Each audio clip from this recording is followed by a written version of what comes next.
we're talking about a number of issues that have come up in the news in the past days and even weeks. But then I want to start this conversation by asking you the question: have you ever had the thoughts, when you look at Nigeria, the things that happen in Nigeria, have you ever had the thoughts of relocating? Oh yeah, absolutely. It's not even a matter of have I ever had the thought. I'm still actively thinking about relocating. Trust me. Like, there was a time I used to think that, oh, this is it. I mean, I'm Nigerian. I'm always going to be here. If I ever leave the country, which sometimes I do, I always come back. And I always say that, oh, it's always to just go on business, work, or holiday and come back. But right now, I am leaving. Let's talk about, give scenarios. Let's paint scenarios, things that have happened. So the NDDC, they've been in the news. Yesterday, I saw the NEDC that 100 billion naira is unaccounted for. Some of these monies, when we hear these monies, Nigerian young people, myself, we scream, but then nothing happens. We talk and then we tweet and nothing happens. We have conversations with our friends, and then we move on to talking about Ngige, or talking about Ngige and Ozo of the Big Brother Nigeria house. And moving on. So how can we genuinely hold those people accountable? Because like you said, we brought these people into power, and how can we get them be actively involved, one, and get them to be accountable? I think that accountability starts from us. Okay, accountability starts from us. And then in this thing that you've talked about, how that we look at, we hear some of these really atrocious stealing going on, and then we don't do anything. We basically just laugh it off and move on. It's because over the years we have seen how nothing really changes. But that's not an excuse. And then also there's, like I said, the culture of fear.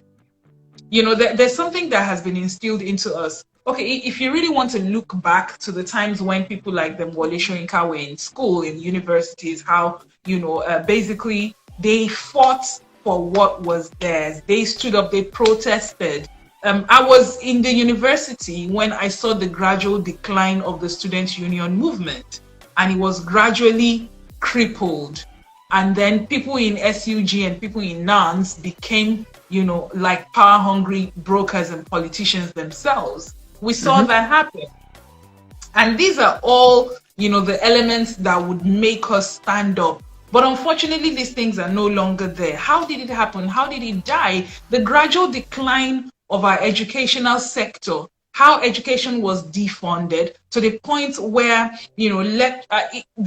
everything started from also the military era, when lecturers were arrested for teaching certain things, where newspaper editors were arrested and jailed. And so there was a gradual decline, in deliberate defunding of education, a gradual fear in the media. The media was essentially crippled, and it became a really, really fearful entity. We had over-regulation of the media. And so everybody became so afraid and nobody wanted to talk. And then we now started to have the police clamp down on protesters. Because back in the day, people would come out and protest and riot and say stuff and then get things done. But where is that anymore? And I also think that we're too relaxed. For instance, all those revelations coming out from the NDDC probe. Come on. Like, you would expect that young people whose scholarship money has been spent and stolen, they would be at the forefront on the streets right now saying, we demand a step down. We demand, as far as I'm concerned, by now, we shouldn't be having just CSOs writing petition and asking the president to sack NDDC management. By now, from the first day of those revelations, we should have been on the streets. And then this is where the media come in, because I'm also a member, of the media industry, and this is where I play. And I say that the agenda setting responsibility of the media to a certain degree has been pushed to the back. We all just want to make money now, so we're searching for clicks. and we're searching for, for eyeballs, as they say it. And so we put all the comedic elements that these people know will distract us. And that's why they do these things. We put all of that out, and then it distracts us from the meat of the issue. I say that media should set the agenda. So, do you agree that there's a disconnect between the government and the people? Yeah. Oh, yeah, there is. I mean, those guys don't live in the same Nigeria that you and I live in now. Seriously. There is obviously a disconnect, because there's disconnect, there's a tone deafness that is also very, very prevalent. I can't remember which of the deputy governors or public officials that said something about a public official who caught coronavirus, and I think the person died, and he said that, if not for COVID, he would have been flown out of the country for medical treatment. And I was like, the irony was completely lost on him. So there is a disconnect. They don't see the struggles of the common man, and the ones who claim to see don't particularly care, except it's time for campaigns. When it's time to use the struggles of the common man to campaign for votes, they know exactly what to do. So they hire these very good comms people who take the right pictures, who, say the right things, use the right narrative, use the right buzzwords, and get all of us riled up, and we say, oh yeah, they see us. No, they see us when they want to see us. So yeah, I believe so. There is a disconnect. And can we fix that? Because at the end of the day, we brought this into power, and they're responsible to us. So it's good that we're like, oh, there's a disconnect. He's in the mansion and all of that, but we still have the power, or have we lost the power? No, we haven't lost the power. We haven't lost the power. I believe that we can fix it. It's not a quick fix. There is no quick fix. There is no one size fits all solution, but we can start. Demand for certain things to be done. And that's where I believe, we can come in as young people.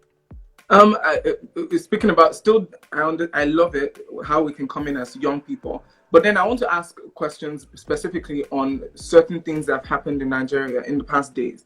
So we saw that the video of the NDDC boss who fainted when he was being questioned has turned to a popular meme now. Everybody's using it. Everybody's using it now. But the conversation about that, why that questions how our society was brought, and how we are not accountable, is that this man fainted. He has people working for him. He has seen the conversation online. He did not come back to respond to the people. He did not come back to say anything like, I had this health condition. It wasn't because I was trying to be this. It wasn't because I was trying to be that. And then also the minister of the Niger Delta, all of a sudden he called these people out, the people in the National Assembly, that 60% of these contracts are handed over to members of the National Assembly. This was responded to by the leader of the House of Reps, Badra Biamila, and he gave him 48 hours. And the next thing we saw, when it was almost 48 hours, was a response that retracting his I didn't say that too. I did not say that, and all of that. So it just questions how these people see us, and how they rate us, and how they even think that we are idiots, that have no sense, and of the basic things that we see, and the words that came out from your mouth. So because time and time again, we have given them the impression that we don't have sense, because they distract us, and we go with the flow of the distraction, and nothing ever happens. So if someone has gotten away time and time and time again, with impunity, then they're just going to continue, and they're just going to keep playing us for a fool. And this is what they do. They're very good at gaslighting us. I watched not the entire session, but I watched a good part of the session, and I saw all the distracting techniques. This dude fainted when he was asked questions. Now that he's back now, he's no longer, he's not in a coma. Where are the answers to those questions? Godswill Akpabio was given 48 hours.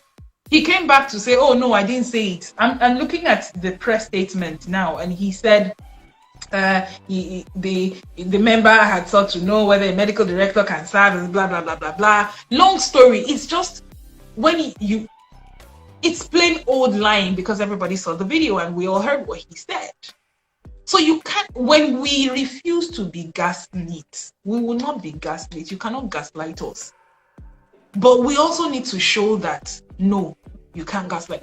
That's why I said every news circle should be talking about this. But then let's round this off with the conversation of how people in power misuse different agencies. So we see agencies like the police, which is an agency that's charged with the responsibility of protecting lives and guarding people, safeguarding the lives of Nigerians, now being used at the whims and caprices of these political officers. So there was a video of Joy Nunez, the ex NDDC boss, who was held hostage at her residence because of the conversation. So the police officers were outside and all of that, and then the governor of Rivers State, Ngige, came in and swooped in, and everybody were praising the governor for coming in and stepping in and saving the day in that situation. Yeah. But we forget that comes from her own privilege. She had access to the governor. But what if that happens to me? What if that happens to you? What happens? How have we allowed these people in government, how we enabled them enough, how we fueled them to use these agencies, not for the will that why it was created, but to use them against them? Also another side to this, which is weaponized poverty. The same way that, this political class have deliberately defunded education to the point where we're raising an army, a generation of young people who cannot critically think and ask questions, and who are consistently just trying to scrape a living. It's the same thing that has happened to the police. Over the years, we have been shouting, what is the recruitment process like? What is the welfare plan like? What is the training structure like for the police? If you don't have all of this, you're going to have a bunch of ragtag people in black uniforms carrying guns who can be used, at the whims and caprices of any politician. And that's what is happening. Because at the end of the day, you give these people 20,000 and tell them to go and harass somebody, there we go. They are also victims here. They just probably don't even see it. Why don't we have the names and the service numbers of these men that were involved in that illegal raid? Why don't we have that? Why have they not been called to account? Why did it take a Governor Ngige to come and play superhero? At the end of the day, I didn't give Ngige a round of applause. Yes, he probably came in and saved the day. But at the end of the day, it's still, that is not ideal. And that's why we shouldn't be distracted as young people, because, we're busy clapping, he did a great thing. But really, this is the same Governor Ngige that demolished people's businesses at the beginning of the lockdown and got away with it. So one human rights or abuse does not cancel the other. Do you know what I'm saying? Like it's not. It shouldn't happen. Fantastic. So let's at the end of the day, are you hopeful? We've had this conversation. Am I hopeful? Are you hopeful? I don't know. Maybe I don't know, because I want to also believe that even in my generation, there are people who see the problem and who want to do something to fix it. Unfortunately, I'm seeing more and more of them give up and relocate. At the end of the day, now they're alive, then they fix country. Thank you so much, Fola, for joining me. This was truly, truly amazing. Thank you so much. You're welcome, Desmond. You have an amazing week ahead. Weekend. I will. Yeah, weekend. You say. Goodbye. Bye.